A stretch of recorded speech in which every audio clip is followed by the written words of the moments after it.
Ang mabuting balita ng Panginoon, ayon kay San Lucas.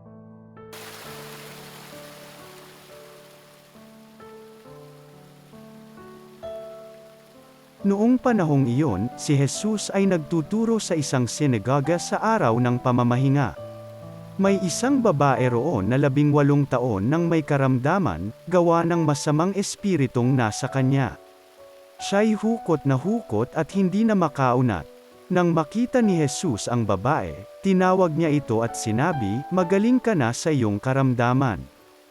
At ipinatong ni Jesus ang kanyang mga kamay sa babae, noon di nakaunat ito at nagpuri sa Diyos. Ngunit nagalit ang tagapamahala ng sinagoga sapagkat nagpagaling si Jesus sa araw ng pamamahinga. Kaya't sinabi niya sa mga tao, "May 6 na araw na inilaan upang ipagtrabaho. Pumarito kayo sa mga araw na iyan upang magpagaling, at huwag sa araw ng pamamahinga."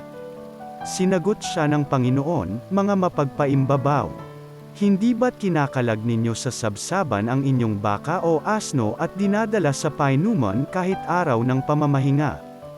Ang babaeng ito na mula sa lipi ni Abraham ay ginapos ni Satanas sa loob ng 18 taon. Hindi ba dapat na siya'y kalagan kahit na araw ng pamamahinga? Napahiya ang lahat ng kalaban ni Jesus sa sagot niyang ito, at nagalak naman ang madla sa mga kahangahangang bagay na ginawa niya. Ang mabuting balita ng Panginoon.